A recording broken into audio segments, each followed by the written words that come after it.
보수 기독교계가 내년부터 시행되는 종교인 과세에 대해 사실상 종교 과세로 규정하고 반발하고 있습니다. 그 이유가 무엇인지 들어봤습니다. 기독교 대한 하나님의 성의 서대문 총회와 신학교 공금을 횡령한 혐의로 재판을 받던 박성배 목사가 대법원에서 유죄 확정 판결을 받았습니다. 고려인 강제 이주 80주년을 맞아 마련한 기획보도 시간에는 고려인에 대한 한국교회의 관심이 남북 평화와 통일에도 기여할 수 있다는 부분에 대해 생각해봅니다. 다음 주에 개봉하는 기독교 영화 2편이 관심을 모읍니다. 로마서를 실제 삶에 적용해 죄의 문제를 다룬 영화 로마서 8장 37절과 캄보디아 한인 선교사의 감동적인 삶을 담은 다큐멘터리 영화 I am 호프맨을 소개합니다. 여러분 안녕하십니까? CBS 뉴스입니다. 보수 기독교계가 내년부터 시행하는 종교인 과세를 사실상 종교 과세로 규정하고 2년 유예를 주장하며 반발하고 있는데요. 보수 기독교계가 종교인 과세에 반발하는 또 다른 이유가 있었습니다. 보수 교계는 기획재정부의 종교인 과세 세부 기준안이 기독교를 음해하려는 특정 세력의 지원을 받아 만든 것이라고 판단하고 있습니다. 보도에 박성석 기자입니다. 기획재정부가 기독교계에 보내온 세부 과세 기준안입니다. 이 기준안에 따르면 앞으로 목회자들은 40여 가지 항목에 세금을 신고해야 합니다. 즉 생활비와 사례비, 상여금, 격려금 등은 물론이고 사택 공과금이나 이사비를 지원받아도 세금을 신고해야 합니다. 그리고 목회 활동비와 전도 신방비, 사역 지원금과 더불어 도서비, 연구비, 휴가 수양비, 자녀 교육비, 차량 유지비 등도 과세의 대상입니다. 이런 과세 항목을 자세히 만든 기재부는 어떻게 알았을까? 보수 교계에서는 기독교를 위축시키려는 특정 세력의 도움을 받았을 것으로 추측하고 있습니다. 그런데 이렇게 방대한 계산을 양의 이걸 가지고 우리한테 내밀 때는 이거는 교회를 위축시키는 어떤 단체가 뒤에서 정보를 제공하고 하는 것에 이 기재부가 앞서 있지 않느냐라고 하는 오해를 우리가 하고 있죠. 이런 음모론을 들고 나온 이유로는 개신교 과세 세부 기준안을 만든 기재부 담당 공무원이 개신교 용어를 잘 모른다는 점을 내세우고 있습니다. 이 기준안을 만든 공무원이 오히려 교계에 자신이 만든 과세 항목 용어를 물어오고 있다는 겁니다. 자신들이 만든 세부안의 기준을 그 내용을 지금 우리한테 지금 물어오고 있단 말이에요. 이게 어떻게 쓰여지고 만들어지는지. 이와 관련해 종교인 과세 공동 TF 측은 관련 증거는 제시하지 않았으며 심증만 갖고 있다고 덧붙였습니다. 교계가 반발하는 또 다른 이유는 개신교와 불교의 세부 기준안은 공개됐지만 가톨릭이나 원불교 등 7대 종단에 속한 다른 종교단체들의 세부 기준안이 공개되지 않고 있다는 점입니다. 종교 간 공평 과세를 위해서는 7대 종교의 과세 기준안 자료를 모두 공개해야 한다는 입장입니다. 보수 기독교계는 오는 14일에 예정된 기획재정부와의 간담회에서 이 같은 입장을 전달하고 최종 담판을 제안할 예정입니다. 특히 이번 간담회에서는 과세 유예나 과세 대상 항목 축소 등을 요구할 계획이어서 어떤 절충안이 나올지 주목되고 있습니다. CBS 뉴스 박성석입니다. 학원 복음화 협의회가 5년마다 실시하는 대학생 의식과 생활에 대한 조사를 분석하고 있습니다. 오늘은 종교적인 부분에 대한 대학생들의 의식은 어떤지 알아봤습니다. 이순규 기자의 보도입니다. 대학생 10명 중 3명은 교회에 나가지 않는 이른바 가난한 교인이라는 조사 결과가 나왔습니다. 학원 복음화 협의회가 기독대학생 350명을 대상으로 교회 출석 여부를 질문한 결과 28.3%가 교회에 출석하지 않고 있다고 응답한 반면 71.7%는 교회에 출석하고 있다고 응답한 겁니다.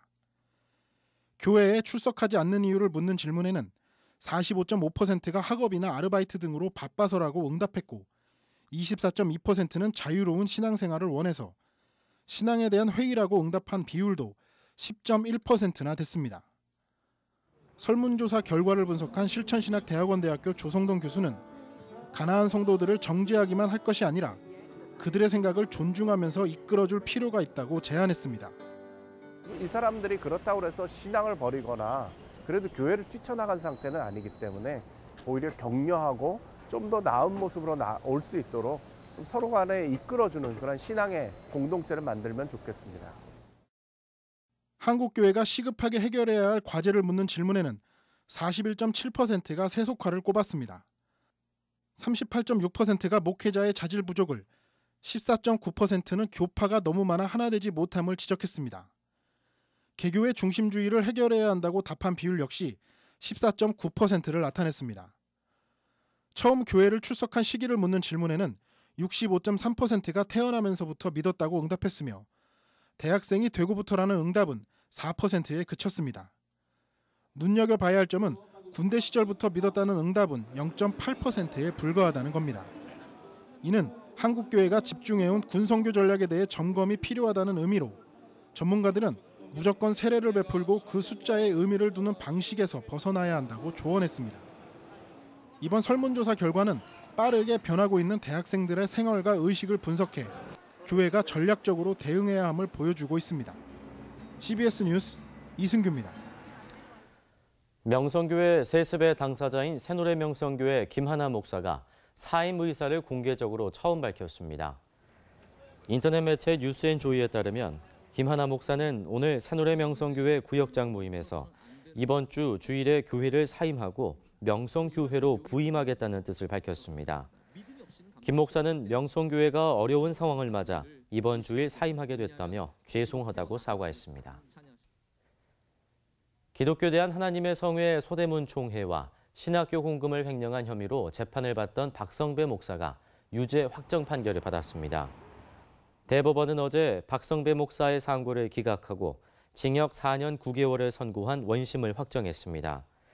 박성배 목사는 강원랜드에서만 도박으로 잃은 돈이 77억 원이 넘고 호텔 카지노에서도 96억 원을 사용한 혐의로 그동안 재판을 받아왔습니다. 기독교 윤리실천운동이 어제 가계부채로 고통받는 이웃을 위한 기독교의 역할을 모색하는 시간을 가졌습니다. 기독연구원 느헤미야 김군주 교수는 성경이 관심을 갖는 것은 가난한 자들의 부채와 이자 문제라며 구약은 가난한 자들을 서로 책임지는 신앙 공동체를 촉구하고 있다고 강조했습니다. 고려인 강제이주 80주년을 맞아 마련한 기획보도 시간입니다. 오늘은 마지막으로 한국교회의 역할을 생각해봤습니다. 고려인에 대한 한국교회의 관심은 한인 디아스포라 선교는 물론 남북 평화와 통일에도 기여할 수 있다는 설명입니다. 최경배 기자가 전합니다. 중앙아시아로 강제 이주당한 고려인의 역사는 소련 체제가 붕괴되면서 우리 사회에 제대로 알려졌습니다. 우즈베키스탄을 비롯한 중앙아시아 국가들이 독립을 선언하고 민족주의를 내세우면서 언어가 다른 고려인 다수가 또다시 이주해야 하는 처지에 놓였습니다. 강제 이주당한 고려인의 역사가 알려지면서 한국 교회는 이들을 주목하기 시작했고 지금은 각 교단과 선교단체들이 다양한 선교 사역을 펼치고 있습니다. 고려인 강제 퇴거 80주년을 맞아 지나간 역사를 되돌아보고 고려인들의 아픔을 품는 개신교계의 활동이 활발히 전개되고 있습니다. 아현교회와 종교교회 등이 중심이 된 북한회복 감리교회 연합은 미국 감리교회와 함께 최근 러시아 연해주 일대에서 고려인 디아스포라 80주년 평화행진을 개최했습니다. 고려인 강제 이주 80주년을 기념하는 예배를 드리고 고려인 강제 추방이 이루어진 라스돌라야 기차역 인근 2km를 행진하고 아픈 역사를 돌아보는 시간을 가졌습니다. 평화행진에는 고려인들을 중심으로 조직된 미국 감리교회 유레시아 연회 교인들도 함께했습니다. чтобы их страдания и испытания перешли в свободу и процветание. 또 블라디보스톡에 거주하는 고려인들을 초청해 문화 공연을 열어 동포애를 확인하고 한반도의 평화와 통일을 기원하는 시간도 가졌습니다. 여러분들의 그 희생과 헌신이 오늘의 대한민국의 역사를 이렇게 만들었다는 생각을 하면서 하나님 앞에 감사하고 있습니다. 이처럼 한국 교회가 고려인의 아픔을 품고 기도하는 것은 흩어진 한인 디아스포라를 통한 선교는 물론 남북의 평화와 통일에 이들의 역할이 중요하기 때문입니다. 연해주에 북한 사람들도 많고 우리 고려인들도 많고 한국에서 온 사람들도 많고 중국에서 온 조선족들이 꽤 많아요. 그러니까 이거 한 곳에서 모였는데 그거 아주 이제 남북 통일에 대해서 아주 중요한 역할도 하고 위치 있다고 제가 그렇게 봐요. 지금까지의 교회 선교가 개척교회 중심으로 갔는데 이제는 교회와 연합하고 나라와 연합하고 가능하면 700만의 세계 흩어져 있는 디아스포라들이 다 함께 연합을 해서 특별히 고려인 퇴거 80주년과 아울러서 한국교회 미래를 새롭게 설정하는 그런 기회가 됐으면 좋겠다 기도하고 있습니다. 80년 전 조국의 독립을 꿈꾸다 하루아침에 중앙아시아로 강제 추방당한 고려인들. 시대가 흘러 분단된 조국의 통일을 앞당길 평화와 사랑의 존재로 주목되고 있습니다. CBS 뉴스 최경배입니다.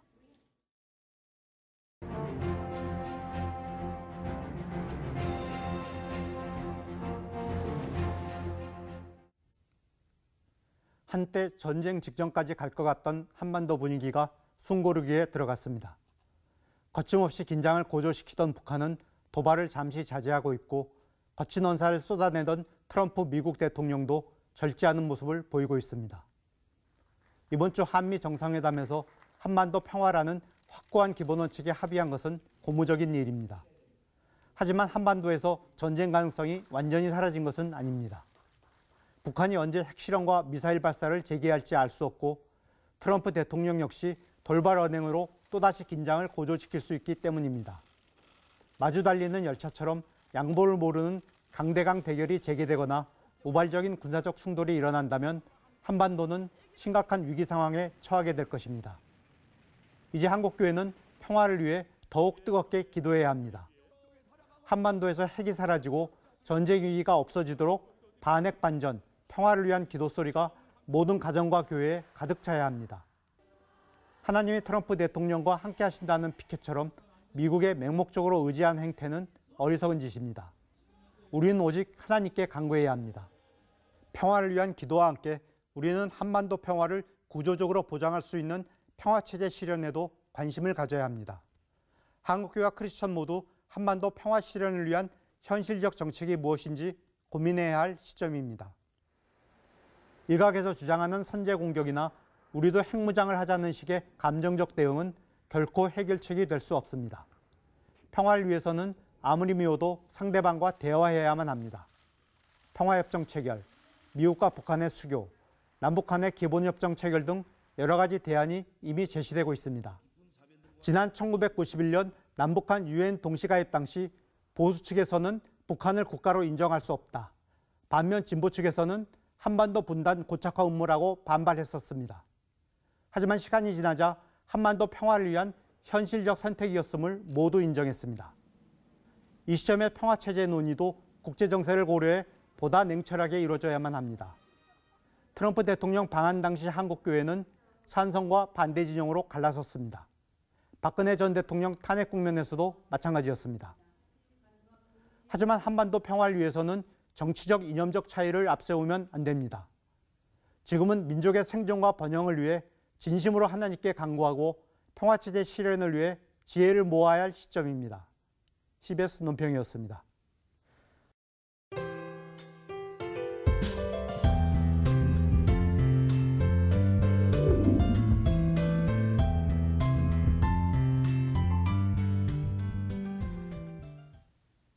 조금 불편한 주제죠. 죄의 문제에 대해 이야기하는 영화가 개봉합니다. 기독교 신앙의 핵심이 담긴 로마서를 실제 삶에 적용하는데요.